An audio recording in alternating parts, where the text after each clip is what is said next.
Atomfall releases on all platforms in just a few days' time. If you've got early access, it releases on the 24th of March. If you haven't got early access, it releases on the 27th. So 6 days away at the time of releasing this video. Now, I have had some playtime myself with the game. Massive thank you to Rebellion for giving me early access. We have a review, everything you need to know about Atomfall, and loads of other good stuff coming over the next few days.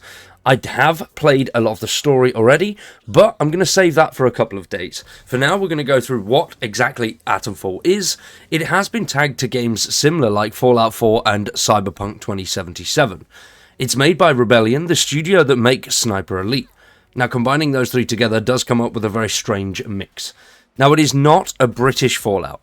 I have called it that before, very towards the start of it being announced and going through all of the stuff on it. It did seem very much like that. But it's not a British Fallout. It is more of a detective game with some RPG elements thrown in there. The combat is very slow, stylized, rather than that quick, quirky, whack a gun out and shoot everything. You have to be very tactical with the decisions you make in Atomfall. Speaking to characters is going to be a bit of a whirlwind. At the very start of the game, you don't actually know who you are. You are presented with a character. That is it. You wake up somewhere, you have no backstory, and the only bit of evidence or clue as to why you're there or who you might be is in the form of a scientist that walks into you that is pretty much on death's door. He hands you a key and you have a little bit of a chat with him. Now, when it comes to the story, I have played a little bit, but we're going to try and keep it as spoiler-free as possible in all of the videos leading up to the game's launch, and then we will have a full story playthrough when the game launches on the 21st into early access. Now, meeting with this scientist, he gives you, as I've mentioned, a key and you have a bit of a chat. And that is for a very good reason. The developers don't want you to have any preconceived ideas or thoughts on who you might be and what you contribute to the story, because that's going to be a key element in the way that they've done the storyline in Atomfall. Now, I do find it very interesting. As mentioned, it is sort of an RPG, and those elements are in there. So there is a very varied amount of quest lines that you can take, but they don't have a traditional quest system. What Atomfall has is basically a detective system, where you will find clues which will lead you to areas which will find more clues, and the story's conclusion, if you will, as you come to the end of the game and you figure out what happened at the Windscale facility and why you've been trapped for the 5 years that you've been trapped there. Now, with you being in Wyndham for 5 years and the people being in Wyndham for 5 years, this is where they add a little bit more depth to that intrigue of mystery as to who your character actually is. You are new and you don't know how you got into the quarantine zone. Nobody has come into or left the quarantine zone for 5 years. You are the first person there.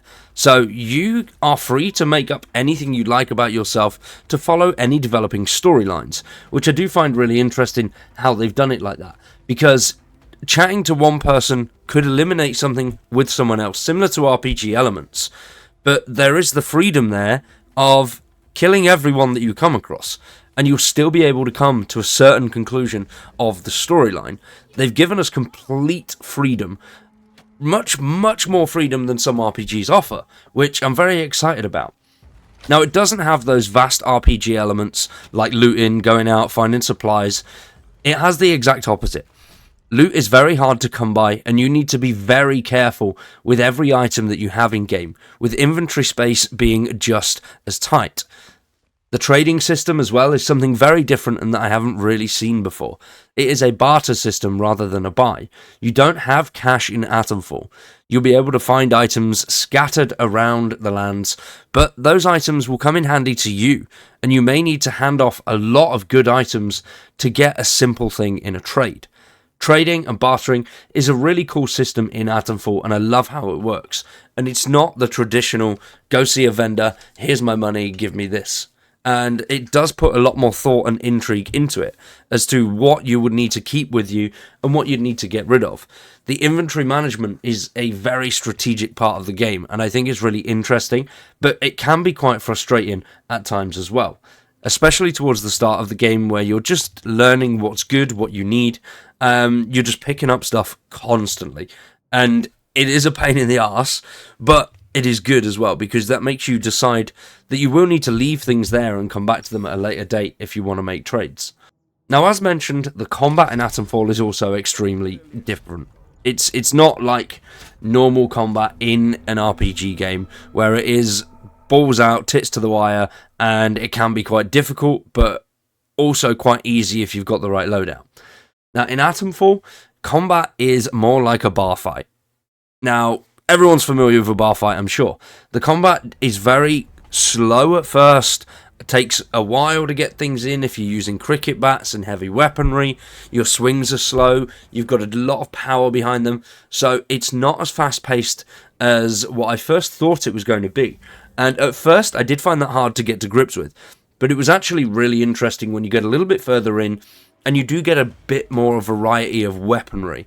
So rather than just heavy weapons that are blunt, you end up with some smaller bladed weapons, bows. There are firearms in the game which you will come across, and you'll have the ability to upgrade those at a later date as well, which is really quite cool. And also one of the things that makes the firearms so rare and lucrative. The ammo is extremely finite, and when you do have a weapon and you are going up against some other enemies, reloading can be slow. You can get bogged down. Melee weapons are definitely great in the game, but it is extremely rewarding getting headshots with the rifle, with the bow and arrow, and then being able to pick off the rest. And as you progress further through the game, the firearms do become a little bit more worthy and a little bit more useful. But once again, the ammo is so scarce, it really doesn't make that much of a difference, even if you have some of the best weaponry. When it comes to ammunition, it's a very rare thing. It's like rocking horse shit. Now, I've talked about the main premise of the storyline in all of my videos. It is set in the countryside of the UK at a Windscale facility, which was Britain's and Europe's largest nuclear disaster in 1957, where one of the piles caught fire and was spreading radiation through all of Europe. Now, they've based it around that, and as we've got closer, we've learned a little bit more about what happened and why they were doing the experiments. Now, it is more story, so I'm not going to go into that. We will go into that in a few days' time, where we'll do a story breakdown and explaining a lot of the stuff behind it. But it is really interesting. It's a really cool scene, and all the scenery is very British, very iconic, very old school 50s, 60s England, which really quite a cool time period. And the game really, really reflects that. The scenery is beautiful. Having things to wander around and look at, the stuff that you can see, the scenery that you can just take in is phenomenal in this game. And I've spent at least a good 2 or 3 hours just looking around at stuff and just enjoying the scenery that's in the game. There's clues, there's little hidden areas everywhere. It really does have the exploration of an RPG title without that massive one map. The maps are in sections. It's not one giant map that you go and explore, which you will travel to various smaller sections, and then you do have freedom to sort of go over and search all of those sections, similar to what they did in Avowed. Now, I wouldn't normally do a video pretty much explaining what a game is on this channel. We normally do tips, tricks, gameplay, stuff like that. But Atomfall is a very mixed bag, I think. It's got lots of elements of different games thrown in there. And if you are going into it expecting a heavy RPG title, you may be a little bit disappointed. It is definitely more story-based. It has certain RPG elements in there, like the skill system and the character creation. That's not there. There is a very small skill system in the game. It's nothing on the scale of something like Cyberpunk or Fallout 4. But overall, I think the game as it is standing on its own and is doing extremely well. The reviews are all really good. I'm loving it so far from the time I've played. Like I said, I've got over 10 hours so far, and I'm really enjoying it. It is a very, very relaxing but intriguing game all at the same time. We will have another proper review in a few days' time when the game is launching on the 24th. For now, though, we are going to wrap that one up there. Hopefully you've enjoyed today's video. If you have, subscribe to the channel, drop a like on the video, and stick around for much more Atomfall. We've got videos every day for the next few weeks. I've been Cowboy, you've been awesome, thanks for watching, and we'll see you in the next one.